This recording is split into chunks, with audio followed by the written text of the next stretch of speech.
Muy bien, pues el día de hoy vamos a ver los tumores de la vesícula y de las vías biliares. Este es el aviso de privacidad.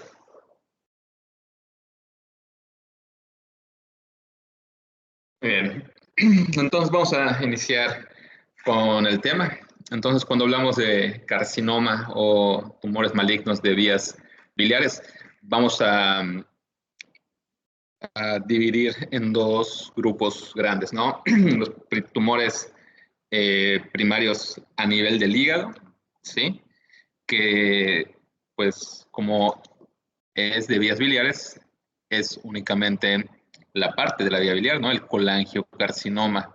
Entonces, el colangiocarcinoma, recuerden que las vías biliares tienen su porción intra y extrahepática.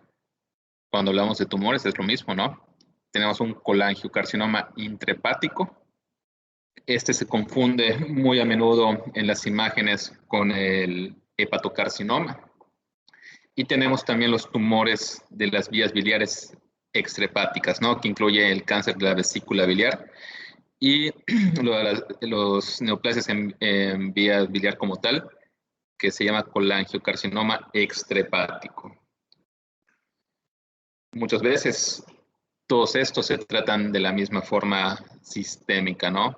Cuando hablamos de cirugías, pues sí se divide mucho el tipo de cirugía, pero el pronóstico y el tratamiento sistémico es muy similar. Realmente es un tumor poco frecuente, pero con alta mortalidad.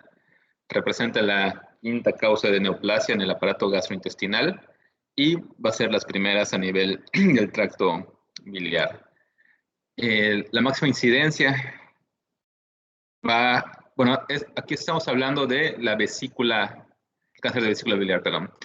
Y cuando hablamos de la cáncer de vesícula biliar, la máxima incidencia va a ocurrir en el séptimo decenio de la vida y es más frecuente en mujeres, es ligeramente más frecuente en mujeres a nivel mundial, ¿sí? Y bueno, pues eso es importante, ¿no? Los diagnósticos incidentales. Esto, ¿qué quiere decir un diagnóstico incidental? Que a una paciente con litiasis vesicular u alguna otra patología en la vesícula se protocoliza sin encontrar tumor y se hace una colecistectomía, ¿no? Y de repente, en el reporte de patología, el patólogo pone que aparte de las piedras, aparte de la patología por la que se operó, aparece un adenocarcinoma, un tumor.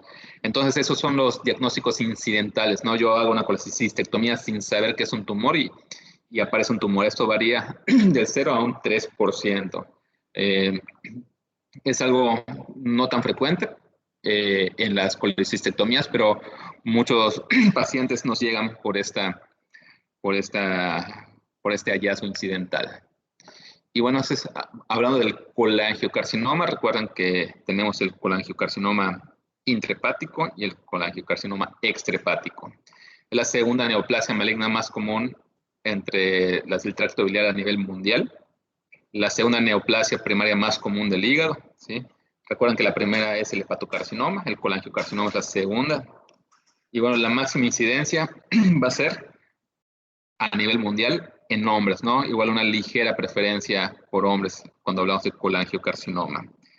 5 a 10% de los colangiocarcinomas van a ser intrahepáticos, un 60 a un 70% va a estar localizados en la bifurcación del sistema biliar, ¿no?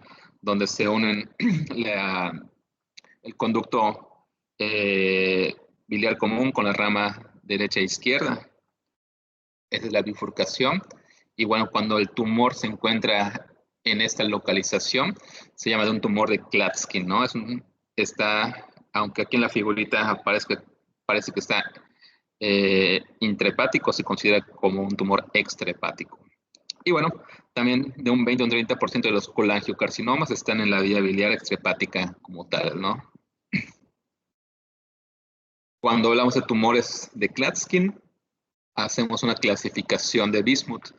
Y bueno, todo depende de qué tanto abarque el tumor. Si es solamente el conducto común, si abarca la vía biliar como principal derecha o izquierda. Bueno, todo depende. Pero realmente clasificar a los tumores de esta forma es muy difícil porque en la tomografía, en las resonancias, pues vemos tumores muy grandes que es muy difícil hacer esta clasificación. Este es un estudio del colangiocarcinoma en México. Sí, es un estudio, miren, del 2020, reciente. Entonces vemos cómo fueron, se estudiaron a 20 mujeres y 11 hombres, ¿no? 11 masculinos. Entonces, mínimo aquí en México, pues con esa estadística vemos que afecta un poquito más a las mujeres, ¿no? Diferente a la literatura mundial. Las edades, pues la mayoría menos de 60 años. Vean cómo eh, aquí abajo, cuando hablamos de localización, la intrahepática un 6%, la extrahepática un 25% y el tumor de Klatskin un 8%. Entonces, aquí también, pues, pues es diferente la literatura mundial, donde según la literatura mundial, la mayor parte son a nivel de la bifurcación, ¿no? Los tumores de Klatskin, pero en ese estudio se encontró que la vía extrahepática es la más frecuente. Es interesante tener ese tipo de gráficas, ¿no? Porque aunque son lesiones, tumores raras, son tumores bastante difíciles de hacer el diagnóstico, pero pues siempre es bueno tener esas revisiones que muestran que probablemente en México tengamos una diferente epidemiología. En cuanto a los factores de riesgo para el cáncer de las vías biliares, pues bueno, se han relacionado, como muchos otros tipos de tumores, con la inflamación crónica. Uno de los principales factores de riesgo es la litiasis vesicular, con un riesgo relativo de hasta 5 veces. Eso muy común, ¿sí? La colangitis esclerosante primaria, un riesgo relativo de 4. Esta ya no es tan común, es más difícil de ver pacientes con colangitis esclerosantes primarias. Hepatolitiasis primaria, igual no es tan común en nuestro medio, ¿sí? Y bueno, esta hepatolitiasis puede estar relacionada por infecciones parasitarias, por ejemplo, el Clonorchis sinensis es un parásito que se da más que nada en el sur de Asia, ¿sí? En el este de Asia. Ahí se encuentra en algunos cultivos de maíz, bueno, perdón, de arroz, en algunas tierras pantanosas. Ahí está este parásito, ¿no? Y bueno, también otro factor de riesgo son los pólipos vesiculares. Bueno, al fin y al cabo, son agentes que van a causar una inflamación crónica a nivel de la vesícula. La mayor parte de los tumores de vesícula y vías biliares son de tipo adenocarcinoma, ¿sí? Es muy raro encontrar algo que no sea un adenocarcinoma. Pueden haber mucoepidermoides, leionosarcomas, y bueno, también se han descrito lesiones precursoras al cáncer, ¿no? Neoplasias papilares intraductales, neoplasias biliar intraepitelial, ¿sí? Como tumores in situ. Pero esto es mucho más raro detectar un paciente con tumores in situ.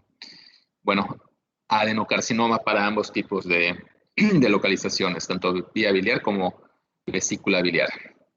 Algunas características, algunas variedades del adenocarcinoma: papilar, tubular mucinoso, células en anillo de sello. Es muy difícil que nos reporten el subtipo de adenocarcinoma, pero bueno, es parte de lo que deben saber. Recuerden, cualquier adenocarcinoma de cualquier localización, si el patólogo nos reporta que tiene células en anillo de sello, eso va a ser igual a un mal pronóstico, ¿no?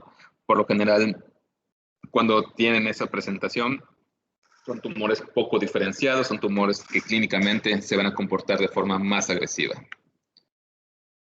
Normalmente el tumor, al igual que en páncreas, ¿no? La extensión inicial va a ser directo a órganos adyacentes. Si es un tumor de vesícula, se va a ir al hígado, ¿sí? Va a invadir el estómago, la primera porción del duodeno. Sí, realmente las metástasis a sitios distantes son raras. Encontrar metástasis pulmonares en cerebro, ganglionares a distancia, es raro, ¿no? Lo más frecuente va a ser que ya sea un tumor, pero con extensión local. Otra forma de diseminación menos común es la intraperitoneal, que eso nos puede causar ascitis. Y bueno, esa es una gráfica de con un resumen, ¿no? ¿Sí? De los tumores eh, de la vía biliar. Aquí tenemos, por ejemplo, del colangiocarcinoma intrahepático, algunos factores de riesgo. Se ha relacionado con cirrosis, ¿no? Se ha relacionado con esteatosis hepática, o sea, con factores de riesgo similares a la hepatocarcinoma. Sin embargo, todavía no está tan claro cuál es el papel de la cirrosis en los colangiocarcinomas. Bueno, mínimo no está tan claro como en el hepatocarcinoma. Y bueno, en esta gráfica vamos a ver algo que poco a poco nos sirve, es más útil cada día, ¿no? Las características moleculares. Y bueno, a veces es un poco pesado, ¿no? Estar leyendo qué mutaciones podemos encontrar. Pero bueno, lo primero que debemos de tener en cuenta es que es probable, y bueno, vemos que las características moleculares van a diferir entre un colangiocarcinoma intrahepático, un colangiocarcinoma extrahepático, y también pueden diferir con el del cáncer de la vía biliar, ¿sí? Aunque todos sean del mismo tejido, los tumores, aunque sean del mismo origen, veamos que la clasificación molecular llega a ser diferente, ¿sí? La mayor parte de estas características moleculares no tienen un impacto clínico, pero bueno, poco a poco se va investigando, ¿sí? Hay investigación y se puede llegar a pues, algún tipo de práctica clínica, ¿no? Es difícil poder hacer una secuencia molecular, o sea, una secuenciación genética en todos los pacientes, ¿no? Pero al paciente que lo puede pagar, el paciente que tiene acceso, pues nos sirve de mucho. Por ejemplo, ¿no? Ya se ha documentado que si hay mutaciones en esta enzima, la IDH1 o 2, puede impactar, podemos dar ciertas terapias dirigidas. Si tenemos alteraciones genéticas, sobre todo fusiones en el gen NTRK, también podemos dar tratamientos dirigidos hacia este tipo de alteraciones y eso va a mejorar mucho el, el pronóstico del paciente, ¿sí? Si tiene una amplificación en HER2, tal vez podamos dar algún tratamiento dirigido en pacientes con cáncer de vesícula biliar. Si tienen alteraciones en la vía de proliferación PIK3CA, pues se ha investigado, se ha intentado dar tratamientos dirigidos sin éxito, pero bueno, es parte de la investigación. Entonces, estas características moleculares que a veces llegamos a pensar que son muy técnicas o muy como diría algún maestro, ¿no? De ciencia ficción, pues poco a poco van a tener una utilidad clínica, ¿no? Tal vez eh, en pacientes que puedan tener el acceso a la secuenciación genética, podemos aplicar de forma clínica esas mutaciones. Muy bien, el cuadro clínico, pues bueno, como la mayor parte de los tumores de la vía digestiva, bueno, y en general son poco sintomáticos o asintomáticos hasta que la enfermedad está muy avanzada. Eso hace que el porcentaje de que esos pacientes puedan ir a una cirugía es muy bajo, ¿no? Dolor abdominal difuso, ¿sí? Totalmente inespecífico, cólico biliar. Y bueno, la ictericia, cuando el paciente llega al área de urgencias con ictericia, si resulta ser un tumor, quiere decir que ya está en fase muy avanzada, ¿no? Eso es algo que es como los protocolos de estudio en pacientes ictéricos. Hay que aprenderse, ¿sí? Recuerden que no, no siempre, o sea, hay que hacer un muy buen protocolo en pacientes ictéricos para llegar a un buen diagnóstico. Y bueno, también tenemos otras manifestaciones, síntomas muy vagos, ¿sí? Síntomas muy inespecíficos, pérdida de peso, anorexia, fiebre, masa palpable, náusea, vómito. El diagnóstico, pues de entrada, En un paciente con una ictericia, pues hay que pedirle las pruebas de funcionamiento hepático, ¿no? Y bueno, buscamos la bilirrubina total. Si está más de 10 con una fosfatasa alcalina elevada, pues bueno, hay que sospechar de una neoplasia. Igual, si el CA19-9 está en valores mayores de 100 unidades, pues también sospechamos de una neoplasia, pero vea, las sensibilidades y especificidades nos ayudan para orientarnos, recuerden, pero no para un diagnóstico como tal. Una vez que algo que nos ayuda mucho y el primer estudio que vamos a solicitar en pacientes con ictericia es ultrasonido. Rápido, es fácil y nos puede orientar mucho para ver qué es lo que sigue, ¿no? La tomografía y la resonancia magnética van a ser útiles sobre todo para evaluar la extensión local. Recuerden que es un tumor que se extiende de forma predominante, o sea, cuando crecen casi no da metástasis, es sobre todo a nivel local. Y bueno, podemos definir con la tomografía también metástasis a otros sitios del hígado, ¿sí? O a otros sitios como pulmón o hueso de forma rara. Aquí vamos a ver una serie de ejemplos. Este es un colangiocarcinoma, pues como pueden ver, intrahepático. Vean, es bastante grande, tal vez medirá unos 8 centímetros. Y bueno, se parece mucho al hepatocarcinoma. ¿Cómo podemos diferenciar que esto no es un hepatocarcinoma? Dos cosas muy importantes. La primera, como vimos en la clase pasada, en estos tipos de tumores no van a tener un washout, no van a tener un lavado rápido del contraste, que es una característica casi exclusiva del hepatocarcinoma. Entonces necesitamos un buen radiólogo. Y dos, una biopsia. Si tenemos la duda por radiología, tomamos una biopsia y decimos, bueno, si es un colangiocarcinoma o bueno, si es un hepatocarcinoma. Entonces, asemeja mucho al hepatocarcinoma. Tenemos pues una tomografía donde se ve de manera muy evidente que hay una densidad diferente a la de la vesícula, ¿sí? Ya que sospechamos que hay pues una neoplasia, porque no es una calcificación pensando en litiasis, no, los bordes son mal definidos pensando en un pólipo. Acá nos tenemos que pensar en una neoplasia. Y bueno, eso es lo que también nos puede llegar frecuentemente, ¿no? Lesiones que están invadiendo a la vez tanto la vesícula biliar como el hígado. Entonces son lesiones que a veces es difícil confirmar o decir a ciencia cierta, ¿no? Si esto es un tumor que viene de la vesícula biliar o es un tumor de las vías biliares. Pero bueno, al fin y al cabo el tratamiento es similar. Y bueno, también tenemos un ejemplo de una localización del tumor, donde vemos que hay dilatación de la vía biliar y una localización extrahepática.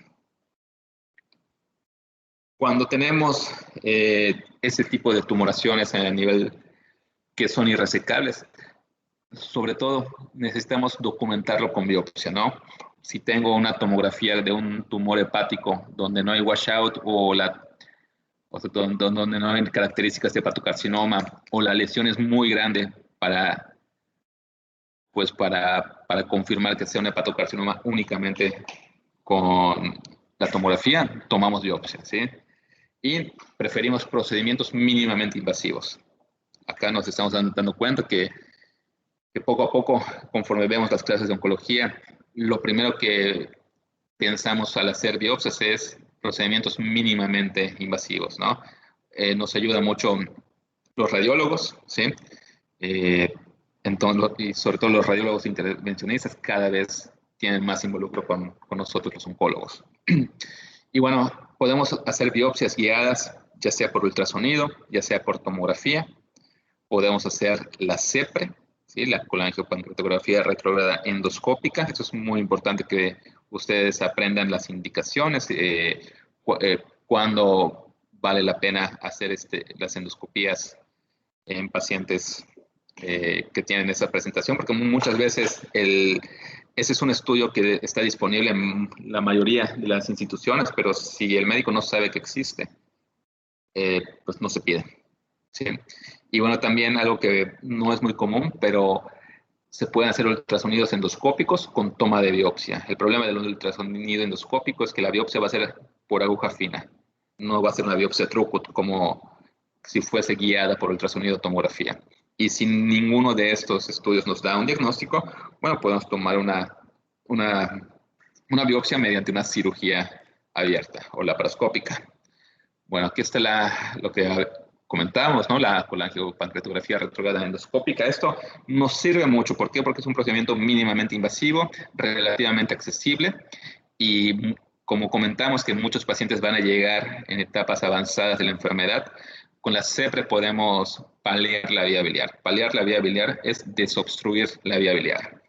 La CEPRE nos va a servir para la localización del tumor y si es posible, y muchas veces toma de biopsia. A veces, si vemos que la obstrucción es extrínseca, podemos hacer una citología por cepillado, ¿sí? Y bueno, como comentábamos, sirve paliativo, ¿no? Se puede colocar un stent vía endoscópica, y pues el endoscopio llega hasta cierta porción del duodeno y para canalizar la vía biliar, bueno, se usa la, este, la fluoroscopía. Bueno, acá vamos a ver un video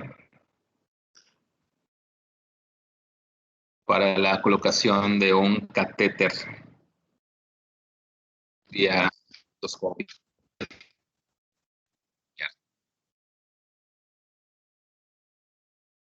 Y eso es algo que cada vez se usa más, eso es algo que deben de saber que está allá, porque si un paciente está con ictericia, no podemos dar un tratamiento pues efectivo, ya sea de radiación, quimioterapia, cirugía, si se piensa hacer una cirugía. Eh,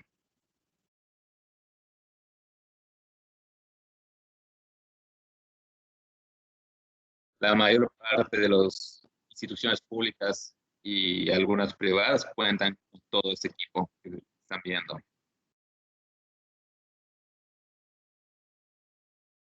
Tanto la parte endoscópica como la parte del fluoroscopio, ¿no? El llamado arco en C.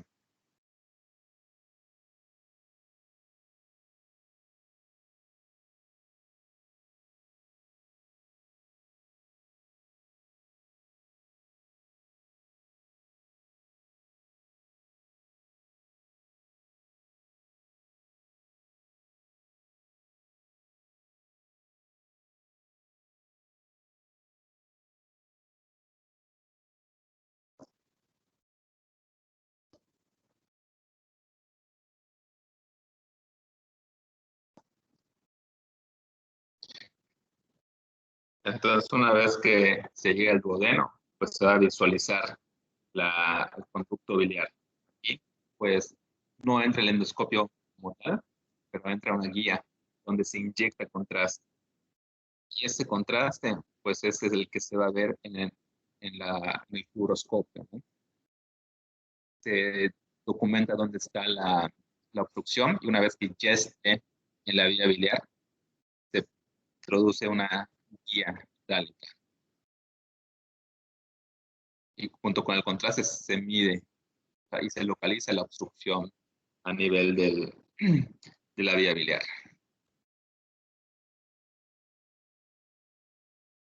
Y bueno, después se coloca el stent y el stent va a tener ciertas marcas metálicas para que se pueda saber vía fluoroscopía la ubicación del stent.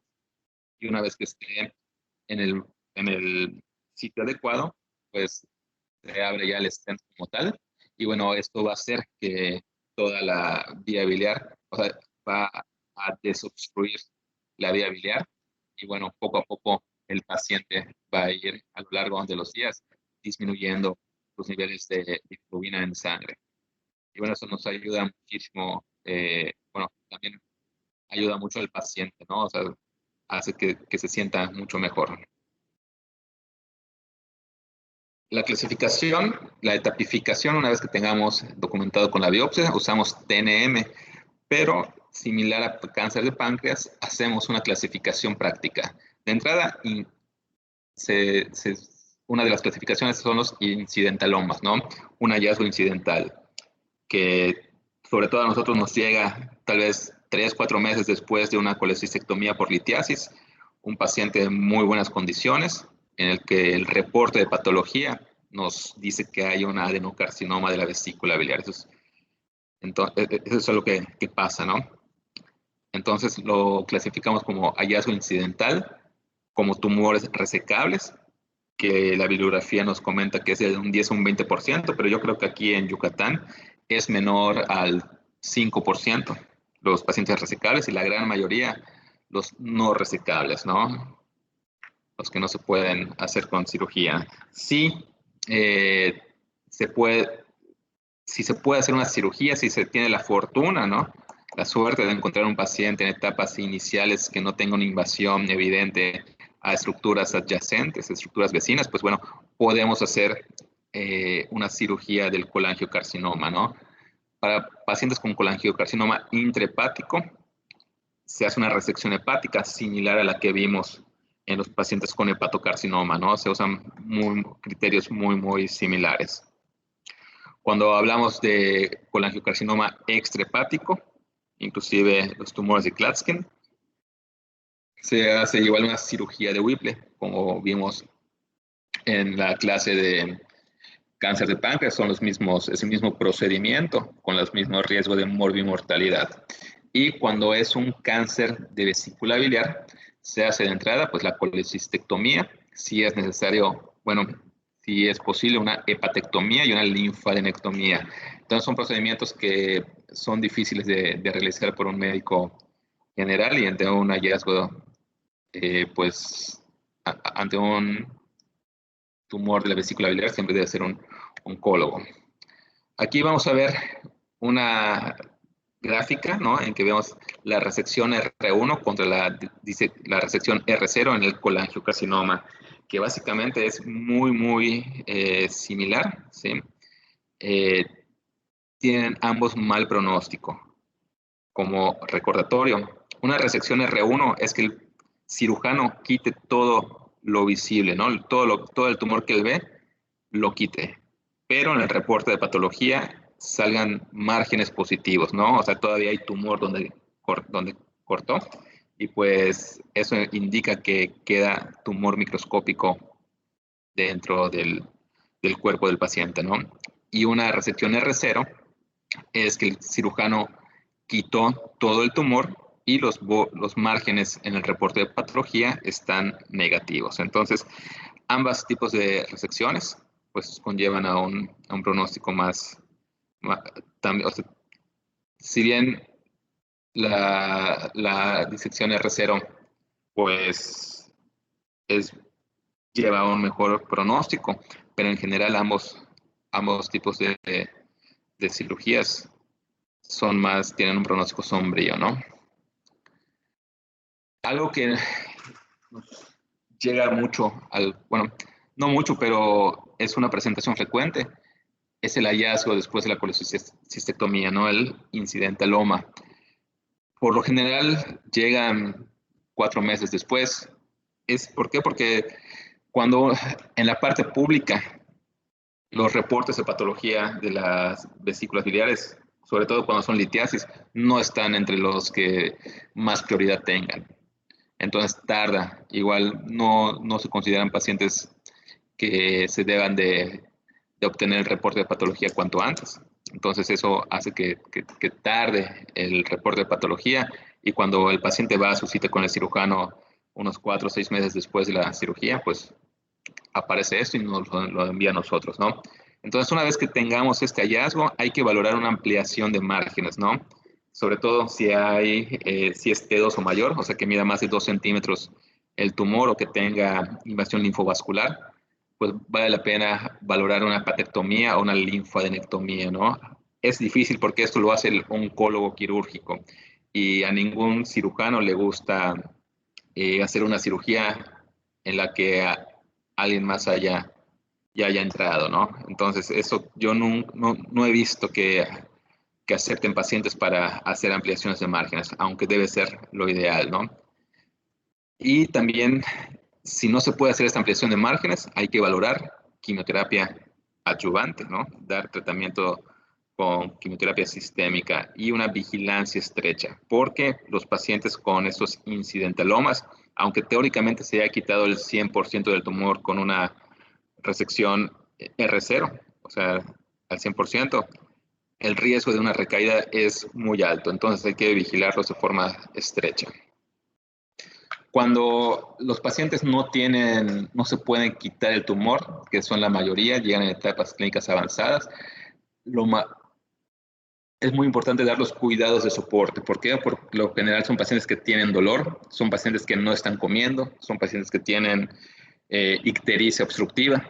Entonces hay que buscar la forma de ayudarlos. Y en cuestión de resolver la obstrucción de la vía biliar, le llamamos paliación de la vía biliar, ¿no? Vamos a hacer procedimientos que no van a cambiar el pronóstico del paciente, pero sí van a mejorar su calidad de vida, ¿no? No son tratamientos para que viva más el paciente, pero sí para mejorar la calidad de vida. Y bueno, entre los procedimientos para la paliación de la vía biliar tenemos la CEPRE, más colocación de prótesis que vimos en el video. Si no se puede hacer una CEPRE, podemos hacer una derivación percutánea de la vía biliar. Esto es que mediante una guía, ¿sí?, se introduce un catéter mediante ultrasonido, mediante una tomografía, y el catéter se coloca en la vesícula biliar, ¿sí?, para que de forma externa, a través de un catéter que sale de forma extracorpórea, se acumule la bilis en una bolsa, en una bolsita, ¿sí? Si no se puede hacer eso tampoco, se puede hacer una cirugía abierta y hacer un bypass biliar, pero eso es más difícil porque por lo general con la CEPRA o las derivaciones percutáneas es suficiente. O sea, son muy efectivas, ¿no? Y bueno, eso es necesario hacerlo porque los pacientes con ictericia no son candidatos ni a quimioterapia ni a radiación, entonces vale la pena hacer esta paliación de la vía biliar. Normalmente, al hablar de la quimioterapia, se usan los mismos agentes tanto para cáncer de vesícula biliar y colangiocarcinoma avanzados. Quimioterapia basada en 5-fluoruracilo y sobre todo en gemcitabine. Y bueno, si es posible, se puede hacer una secuenciación molecular. Si buscamos funciones positivas en el gen, tenemos 2 medicamentos que van a tener una muy buena respuesta. Y bueno, si encontramos que hay inestabilidad microsatelital o alteraciones en la función del gen reparador mismatch, pues bueno, podemos dar inmunoterapia. La radiación como tal se usa como fines paliativos, muchas veces en conjunto de quimioterapia, no con fines curativos.